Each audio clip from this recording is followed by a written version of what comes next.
إن الحمد لله نحمده ونستعينه ونستغفره ونعوذ بالله من شرور أنفسنا ومن سيئات أعمالنا من يهد الله فلا مضل له ومن يضلله فلا هادي له أشهد أن لا إله إلا الله وحده لا شريك له وأشهد أن محمدا عبده ورسوله لا نبي بعده اللهم صل على محمد وعلى آل محمد كما صليت على إبراهيم وعلى آل إبراهيم إنك حميد مجيد اللهم بارك على محمد وعلى آل محمد كما باركت على إبراهيم وعلى آل إبراهيم إنك حميد مجيد أعوذ بالله السميع العليم من الشيطان الرجيم يا أيها الذين آمنوا اتقوا الله حق تقاته ولا تموتن إلا وأنتم مسلمون وقال أيضا يا أيها الناس اتقوا ربكم الذي خلقكم من نفس واحدة وخلق منها زوجها وبث منهما رجالا كثيرا ونساء واتقوا الله الذي تساءلون به والأرحم إن الله كان عليكم رقيبا وقال جل وعلا يا أيها الذين آمنوا اتقوا الله وقولوا قولا سديدا يصلح لكم أعمالكم ويغفر لكم ذنوبكم ومن يطع الله ورسوله فقد فاز فوزا عظيما أما بعد فإن أصدق الحديث كتاب الله والهدي هدي محمد صلى الله عليه وسلم وشر الأمور محدثاتها وكل محدثات بدعة وكل بدعة ضلالة وكل ضلالة في النار قال الله تعالى في القرآن العزيز أعوذ بالله السميع العليم من الشيطان الرجيم ولا تقف ما ليس لك بعلم إن السمع والبصر والفؤاد كل أولئك كان عنه مسؤولا ثم قال رسول الله صلى الله عليه وسلم لا تتبعن سنن من قبلكم شبرا بشبر وذراعا بذراع حتى لو دخلوا في ذوق جب لاتبعتموهم قلنا يا رسول الله اليهود والنصارى ثم قال رسول الله صلى الله عليه وسلم فمن صدق الله العظيم وصدق رسول الله صلى الله عليه وسلم. Jamaah Jumat yang dirahmati Allah Subhanahu wa taala. Segala puji hanyalah milik Allah Subhanahu wa taala, Tuhan semesta alam yang Maha Pengasih lagi Maha Penyayang. Allah yang telah memberikan nikmat kepada kita, nikmat yang begitu banyak, nikmat yang begitu besar dan nikmat yang begitu luas. Dan andaikan kita diminta untuk menghitung seluruh nikmat Allah atau sebagian saja nikmat Allah Subhanahu wa taala, wa ta'udzu ni'matallahi la tuhsuha, maka niscaya kita semua tidak akan mampu atau tidak akan bisa menghitung nikmat-nikmat Allah Subhanahu wa taala yang telah diberikan kepada kita. Maka jamaah Jumat yang dirahmati Allah Subhanahu wa taala, sudah selayaknya bagi kita, bahkan wajib bagi kita untuk selalu bersyukur kepada Allah Subhanahu wa taala dengan semua kenikmatan-kenikmatan yang telah Allah berikan kepada kita. Terlebih lagi adalah nikmat keislaman kita. Dengan nikmat Islam itulah kita menjadi manusia yang beradab dan berperadaban. Dan juga bersyukur kepada Allah Subhanahu wa taala dengan kenikmatan iman yang Allah berikan kepada kita, sebuah nikmat yang tidak Allah berikan kepada orang lain, tapi hanya kepada Allah, kepada kita semua orang mukmin yang Allah berikan. Dan dengan nikmat-nikmat itulah kita bisa tahu untuk apa kita beramal dan beriman, kepada siapa kita beramal dan beriman, dan siapa yang kita imani, dan apa yang kita dapatkan setelah kita beramal dan beriman kepada Allah Subhanahu wa taala. Salawat dan salam kita panjatkan dan kita mohonkan kepada Allah Subhanahu wa taala agar senantiasa tercurahkan kepada junjungan kita Nabiullah Muhammad sallallahu alaihi wasallam yang kita mengakui sebagai teladan kita di dalam beribadah, bermuamalah ataupun berakidah. Salam sejahtera kepada seluruh keluarga dan para sahabat radhiyallahu anhum serta seluruh mengikuti yang istiqamah di atas sunnah Nabi Muhammad sallallahu alaihi wasallam. Jamaah Jumat yang dirahmati Allah Subhanahu wa taala, tak lupa juga marilah kita sama-sama berusaha meningkatkan ketakwaan kita kepada Allah Subhanahu wa taala dengan sebenar-benarnya takwa. Walaupun takwa itu berbeda-beda kualitas di antara kita, tetapi kita berusaha selalu untuk meningkatkan ketakwaan kita kepada Allah Subhanahu wa taala, karena itulah yang kita butuhkan di hadapan Allah Subhanahu wa taala. Jamaah-jamaah yang dirahmati Allah Subhanahu wa taala, suatu ketika Rasulullah sallallahu alaihi wasallam berkata di tengah-tengah para sahabat. Rasulullah menggambarkan suatu situasi yang akan terjadi sepeninggalan para sahabat ataupun Rasulullah SAW. Beliau bersabda, "La tattabi'unna sanana man qablakum." Sungguh kalian akan mengikuti perbuatan-perbuatan, kebiasaan-kebiasaan orang sebelum kalian, kata Rasulullah SAW. Shibran shibrin, sejengkal demi sejengkal, wa dzira'an bi dzira'in, dan sehasta demi sehasta atau selangkah demi selangkah. Kata Rasulullah SAW kemudian katakan, andaikan saja lau dakhulu fi dhahjubin, ada saja orang yang mengikuti itu masuk ke dalam lubang biawak, lattaba'tuhum, niscaya kalian pun akan mengikutinya, atau orang-orang sebelum kalian pun akan mengikutinya. Qulna, kemudian para sahabat bertanya, ya Rasulullah, al-Yahuda wa Nasara, apakah yang engkau maksud orang-orang yang diikuti itu adalah orang Yahudi dan Nasrani? Tsumma qala Rasulullah SAW, kemudian Rasulullah mengatakan kepada para sahabat, faman, siapa lagi kalau bukan mereka, orang-orang Yahudi dan Nasrani yang diikuti. Jamaah-jamaah yang dirahmati Allah Subhanahu wa taala, sungguh gambaran yang telah Rasulullah SAW berikan kepada para sahabat pada saat ini memang benar-benar terjadi di masa kita. Sebagian umat Islam, bahkan sebagian besar umat Islam, baik anak-anak, remaja, dewasa, orang tua, baik laki-laki dan perempuan, lebih banyak mengikuti perilaku orang-orang Yahudi dan Nasrani yang diceritakan oleh Rasulullah SAW. Anak-anak mengikuti gaya hidup orang-orang Yahudi dan Nasrani, remaja, orang tua dan sebagainya. Perkataannya diikuti, bahkan pola berpikir orang-orang Yahudi dan Nasrani diikuti. Jamaah-jamaah yang dirahmati Allah Subhanahu wa taala, ini menggambarkan bahwasanya seakan-akan umat Islam saat ini tidak punya identitas. Seakan-akan umat Islam ini tidak memiliki kehormatan. Seakan-akan umat Islam sebagian besar tidak memiliki marwah dan izzah. Padahal jelas dikatakan oleh Allah Subhanahu wa taala, izzah itu, kehormatan itu, kemuliaan itu adalah milik Allah, wa izzatul mukminin, dan milik orang-orang mukmin. Tetapi hari ini kita melihat di berbagai media begitu ditontonkan perilaku-perilaku yang tidak ada izzah bagi orang-orang muslim. Tidak lagi ada rasa malu, tidak ada rasa kehormatan di tengah-tengah umat Islam. Seakan-akan izzah yang dikatakan oleh Allah Subhanahu wa taala itu tidak melekat pada sebagian orang-orang muslim. Jemaah-jemaah yang dirahmati Allah Subhanahu wa taala, tentu saja ini menimbulkan banyak pertanyaan. Kenapa bisa terjadi pada orang-orang Islam? Kenapa bisa terjadi pada orang-orang yang katanya mukmin, mengaku beriman kepada Allah Subhanahu wa taala? Mengapa terjadi kepada orang muslim katanya yang mereka mengaku agama Islam yang terbaik yang dipilih Allah Subhanahu wa taala? Pertanyaan begitu banyak, pertanyaan begitu besar. Inilah yang menjadi PR kita dan perhatian kita.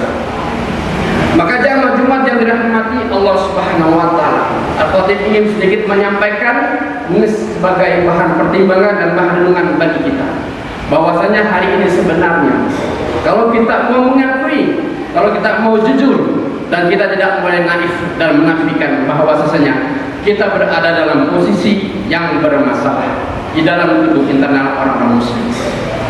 Jamaah-jamaah yang dirahmati Allah Subhanahu wa taala, sebabnya apa? Paling tidak pertama adalah dhaful akidah, lemahnya akidah, lemahnya iman. Walaupun kita mengakui bahwasanya saya beriman kepada Allah, kita beriman kepada Allah, kita beriman kepada Rasulullah SAW, akan tetapi pada saatnya atau ternyata di lapangan bahwasanya kita menjauhi perintah-perintah Allah Subhanahu wa taala dan kita tidak mengikuti sunnah-sunnah Rasulullah SAW. Pengakuan kita sebatas lisan kita saja, keimanan itu di batas mulut kita saja, tetapi banyak pelanggaran-pelanggaran yang kita lakukan terhadap syariat Allah Subhanahu wa taala. Perintah Allah kita langgar, larangan Allah kita kerjakan. Inilah menunjukkan bahwasanya akidah kita lemah, iman kita masih lemah sebagai masyarakat Islam. Disebabkan apa? Karena pemahaman tentang konsep keimanan itu juga yang lemah. Lemahnya pemahaman tentang keimanan. Kita menganggap bahwasanya iman itu adalah soal rasa. Kita merasa bahwa kita sudah rajin beribadah, kita sudah beriman kepada Allah, bahwa iman kita sudah tinggi, sudah kuat terhadap Allah. Kita merasa bahwa karena kita sudah banyak bersedekah, kita sudah beriman kepada Allah dan sudah merasa kuat iman kita kepada Allah Subhanahu wa taala. Padahal soal iman adalah di atas ini. Iman tanpa ilmu maka dia akan mudah tergelincir.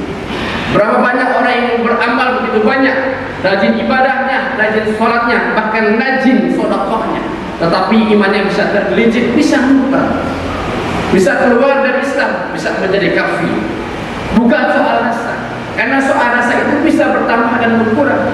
Itulah yang dikatakan oleh Rasulullah SAW, al-iman yazidu bil ta'ah wa yanqusu bil ma'siyah. Jadi al-iman yazidu wa yanqus. Jadi iman itu bertambah dan berkurang. Bertambah dengan banyak melakukan ketaatan terhadap Allah Subhanahu wa taala. Tetapi berkurang iman itu adalah karena kita bermaksiat kepada Allah Subhanahu wa taala. Itu soal rasa. Tetapi soal iman adalah di atas ilmu. Maka jemaah yang dirahmati Allah Subhanahu wa taala, jauh-jauh Rasulullah SAW, bahkan dakwah para rasul sebelum Rasulullah SAW adalah dakwah tauhid, dakwah akidah, dakwah bagaimana memurnikan Allah Subhanahu wa taala dalam beribadah, menjadikan Allah Subhanahu wa taala satu-satunya Tuhan yang disembah, satu-satunya Tuhan tempat meminta. Dikatakan Allah Subhanahu wa taala, wa laqad ba'atsna fi kulli ummatin rasulan, dan sungguh kami telah mengutus setiap rasul itu, setiap umat itu seorang rasul, an ya'budullah wa tajtanibut taghut, agar menyembah Allah Subhanahu wa taala, agar mentauhidkan Allah Subhanahu wa taala, wa tajtanibut taghut, dan menjauhi perbuatan syirik atau menyembah taghut Tuhan selain Allah Subhanahu wa taala. Jadi konsep keimanan inilah adalah merupakan warisan para nabi, bekal dari para nabi, bahwasanya iman itu paling penting, dakwah paling penting. Maka jemaah-jemaah yang dirahmati Allah Subhanahu wa taala, gambaran lemahnya iman inilah yang terjadi di masyarakat kita. Di tengah-tengah masyarakat kita, begitu mudah anak-anak kita, remaja kita, atau bahkan orang tua mengikuti perilaku orang-orang Yahudi, baik yang berkaitan dengan akhlak, berkaitan dengan perilaku, ucapan, bahkan pola berpikir orang-orang Yahudi yang liberal pun diikutinya, yang sekuler diikutinya. Ini pola berpikir yang diikuti oleh sebagian besar umat Islam karena kelemahan dalam iman kepada Allah Subhanahu wa taala dan iman kepada yang lainnya. Jemaah-jemaah yang dirahmati Allah Subhanahu wa taala. Kemudian bagaimana bisa pula terjadi begitu mudah sebagian umat besar, sebagian besar umat Islam mengikuti perilaku orang-orang Yahudi Nasrani yang disebutkan oleh Rasulullah SAW adalah dhafut tarbiyah, yaitu lemahnya pendidikan. Lemahnya pendidikan keislaman terhadap kita atau terhadap anak-anak kita atau masyarakat. Kita akui bahwasanya pendidikan kita ini belum sempurna, belum paripurna, belum utuh. Maka mudah saja bagi kita untuk melakukan hal-hal yang melanggar syariat, karena pemahaman kita tentang keislaman kita disebabkan kurangnya materi-materi atau pendalaman atau pendidikan tarbiyah kita. Itulah yang menyebabkan kita mudah terpengaruh. Keislaman kita sangat minim, keislaman kita sangat kurang, disebabkan karena pemahaman tentang Islam kita juga sangat kurang. Allah Subhanahu wa taala perintahkan kita udkhulu fi silmi kafah, masuklah kalian ke dalam Islam secara kafah. Bagaimana mungkin kita masuk Islam secara kafah, secara sempurna, secara menyeluruh, sementara pemahaman kita tidak paripurna, tidak sempurna, tidak menyeluruh, setengah-setengah. Jadi keislaman kita tergantung kepada pemahaman keislaman kita. Maka jemaah-jemaah yang dirahmati Allah Subhanahu wa taala, konsep pendidikan inilah yang perlu diperkuat. Kuat tarbiyah di rumah, terutama adalah di rumah bagi anak-anak kita dan istri kita, keluarga kita. Ajarkan kepada mereka bagaimana prinsip-prinsip Islam seperti apa. Bagaimana itu, kenalkan tentang Allah, apa itu hak-hak Allah, apa itu hak-hak Allah Subhanahu wa taala, sehingga kita wajib beribadah kepada Allah Subhanahu wa taala dengan mentauhidkan Allah Subhanahu wa taala. Terangkan kepada anak-anak kita tentang kewajiban-kewajiban sebagai seorang muslim, sebagai seorang mukmin dan lain sebagainya. Tanamkan pendidikan tarbiyah Islam atau iman kepada anak kita di rumah. Nah, karena seperti inilah, karena kurangnya kita pendidikan tarbiyah, da'afut tarbiyah, lemahnya tarbiyah terhadap keluarga kita, akhirnya anak-anak kita tidak tahu apa yang harus dilakukan. Anak-anak kita tidak mengenal tentang Allah Tuhannya. Anak kita tidak tahu tentang siapa Rasulnya. Anak kita tidak tahu tentang Al-Quranul Karim sebagai pedoman hidupnya. Karena kita sendiri sebagai orang tua kurang menanamkan pendidikan atau tarbiyah kepada anak kita. Maka jamaah yang dirahmati Allah Subhanahu wa taala, pendidikan adalah paling utama. Dan kita selaku orang tua, seorang mukmin, madrasah pergula, madrasah pertama untuk anak-anak kita, keluarga kita, istri kita adalah di rumah. Maka jamaah Jumat yang dirahmati Allah Subhanahu wa taala, da'afut tarbiyah ini juga yang mempengaruhi bagaimana masyarakat muslim kebanyakan mengikuti kebiasaan-kebiasaan orang-orang Yahudi dan Nasrani. Jamaah-jamaah yang dirahmati Allah Subhanahu wa taala, kemudian quwwatul ukhliyah atau dha'ful akhlaqiyah, lemah akhlak. Lemah akhlak ini adalah salah satunya adalah kurangnya tarbiyah tadi. Jadi anak-anak kita atau sebagian masyarakat kita remaja, mungkin kita bisa melihat di media-media tentang bagaimana sekarang sedang ramai-ramai viral-viralnya ada Citayam Fashion Week. Bagaimana umat yang sebagian umat Islam di sana, bahkan ada tokoh-tokoh negara, tokoh-tokoh bangsa beragama Islam ikut nimbrung di sana, menampilkan gaya-gaya hidup orang Yahudi, melenggak-lenggok tanpa rasa malu, menampilkan auratnya, terjadi ikhtilat tanpa ada rasa penghormatan dan ada rasa malu. Sebagaimana yang disebutkan tadi, tidak ada rasa izzah, rasa marwah di tengah-tengah Islam.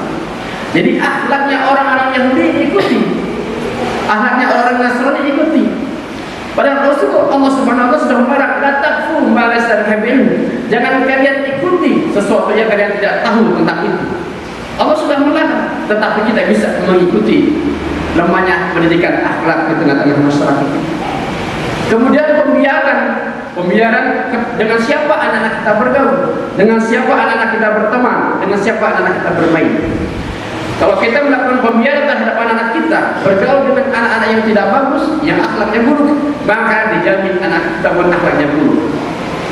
Tapi kalau anak kita dibiarkan atau diberikan tempat atau dikasih teman dengan anak-anak yang baik, rajin ke masjid, rajin ibadah, rajin mengaji, insya Allah anak-anak kita pun akan rajin ibadah seperti anak tersebut, seperti kawan tersebut. Maka jamaah Jumat rahmati Allah Subhanahu wa taala, perhatikanlah akhlak ini. Akhlakul karimah, akhlak yang Rasulullah SAW diutus untuk itu.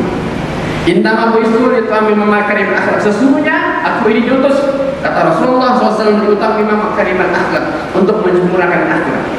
Bukan berarti pada masa Rasulullah SAW tidak ada akhlak, ada. Tetapi Rasulullah SAW disempurnakan dengan akhlak yang Islamiah, akhlak karimah yang sesuai dengan pesan-pesan ilahi dalam Al-Quran dan Sunnah Rasulullah SAW. Jamaah-jamaah yang dirahmati Allah Subhanahu wa taala, kemudian kenapa sebagian besar umat Islam begitu mudah mengikuti perilaku orang Yahudi dan Nasrani adalah dha'fud dakwah, lemahnya dakwah. Lemahnya dakwah ini adalah bagian tarbiyah. Kita kurang nasihati sesama kita, sudah kurang memberi peringatan terhadap sesama kita, terhadap saudara kita, terhadap tetangga kita. Ketika saudara kita, tetangga kita berbuat sesuatu yang salah, kita diam. Kita merasa tidak bertanggung jawab. Kita merasa nafsi-nafsi, masing-masing saja, itu bukan urusan saya. Hingga sikap apatis kita munculkan. Padahal itu adalah bagian dari tanggung jawab kita. Allah Subhanahu wa taala pesan, wa tawassaw bil haqq, dan saling nasihatilah dalam kebenaran. Dia perintah. Fadzakir inna fadzakatul qaumil mukminin, berilah peringatan, maka sesungguhnya peringatan itu bermanfaat bagi orang-orang mukmin. Dan inilah dakwah kita lemah. Sebagian besar menganggap bahwasanya dakwah itu adalah urusan dai, bahwasanya dakwah itu adalah urusan ulama, bahwasanya dakwah itu adalah urusan mubalik, bahwasanya dakwah itu adalah urusan muka. Tetapi kewajiban kita semua, kewajiban personal secara pribadi, minimal terhadap keluarga sendiri, anak-anak kita. Maka dakwah itu wajib. Hidupkan dakwah di rumah kita, dakwah dengan pendidikan agama, dakwah dengan pendidikan Islam dan lainnya. Perlu dengan nasihat-nasihat. Hidupkan rumah kita, perlu saling nasihat-nasihati. Kalau kita terbiasa saling menasihati dengan anak kita, insya Allah anak kita akan kritis terhadap kita ketika kita salah. Ketika kita hidupkan nasihat-nasihat di rumah kita, insya Inilah yang terjadi.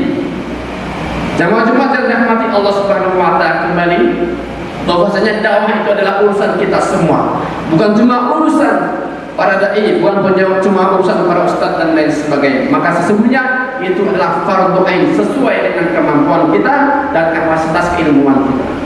Jamaah Jumat yang dirahmati Allah Subhanahu wa taala, terakhir adalah dhaful ukhuwah Islamiyah, yaitu lemahnya persaudaraan kita, persaudaraan Islam. Kita terpecah belah hanya karena beda kelompok, kita terpecah belah hanya karena berbeda pemahaman, kita terpecah belah hanya karena berbeda mazhab. Dan ini paling mudah, paling rentan, paling sering terjadi di sekitaran Aceh ini, paling luar biasa. Kalau berbeda kelompok dibakar masjid, berbeda pendapat dibakar masjid, dibubarkan pengajian dan sebagainya. Hanya karena berbeda pendapat yang sebenarnya pendapat itu bisa didiskusikan, bisa dimusyawarahkan, tetapi karena fanatisme yang berlebihan, ta'assub, fanatisme yang berlebihan terhadap kelompok, fanatisme mazhab, akhirnya seperti itulah mudah terjadi perpecahan di tengah-tengah umat. Bahkan Rasulullah SAW sudah mengingatkan, man da'a ila asabiyah, barang siapa menyuruh pada ta'assub, fanatisme, pada minni, kata Rasulullah SAW, maka dia bukan golongan itu. Wa man qatala al-asabiyah, barang siapa dia berperang, berjuang atas nama fanatisme kelompok, kata Rasulullah pada minni, dia bukan golongan, bukan umat. Wa man mata al-asabiyah, barang siapa mati dia karena membela fanatisme satu kelompok, kata Rasulullah pada minni, maka dia bukan golongan, tidak golongan jahil. Maka inilah jamaah Jumat yang dirahmati Allah Subhanahu wa taala. Boleh kita berbeda pendapat, boleh kita beda kelompok, boleh kita berbeda mazhab, tetapi kita jangan putus tadi persaudaraan, jangan pecah hati dan lain sebagainya. Karena inilah yang paling mudah, yang paling diharapkan oleh orang Yahudi, kita adalah berpecah belah, tidak ingin bersatu. Karena mereka tahu bahwasanya umat Islam bersatu akan kuat dan akan memenangi setiap laga di dunia. Jamaah Jumat dirahmati Allah Subhanahu wa taala, maka dengan demikian, maka yang harus kita perbaiki di momen yang paling penting ini, di tahun baru Hijriah 1444, adalah kembali kita kuat berakidah, menguatkan akidah kita, iman kita, tentu saja dengan banyak belajar tentang konsep-konsep keimanan.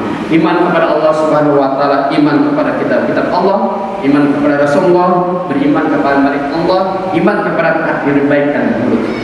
Sebelum ini masih banyak orang yang tidak percaya takdir baik dan buruk, sehingga banyak kasus terjadi bunuh diri. Karena konsep iman dan takdir baik dan buruk itu, atau qadar yang baik dan buruk dari Allah belum utuh dipahami, sehingga banyak kasus terjadi. Setiap ada masalah, tidak mampu menyelesaikan masalah, dia bunuh diri. Maka inilah jamaah Jumat rahmati Allah, kuatul akidah, pentingnya kuatul akidah atau menguatkan akidah keimanan kita. Kemudian adalah kuatul tarbiyah, kembali kita merapatkan barisan, menguatkan sistem pendidikan kita baik di rumah maupun di sekolah-sekolah. Kemudian adalah akhlaknya juga dibangun, dan kemudian adalah dakwahnya juga perlu dibangun baik di rumah maupun di masyarakat. Dan kemudian adalah kita jalin, kita perkuat tali ukhuwah Islamiyah. Barakallahu li wa lakum fil Qur'anil azim wa nafa'ani wa iyyakum bima fihi minal ayati wa dzikril hakim wa taqabbala minni wa minkum tilawatahu innahu ghafurur rahim.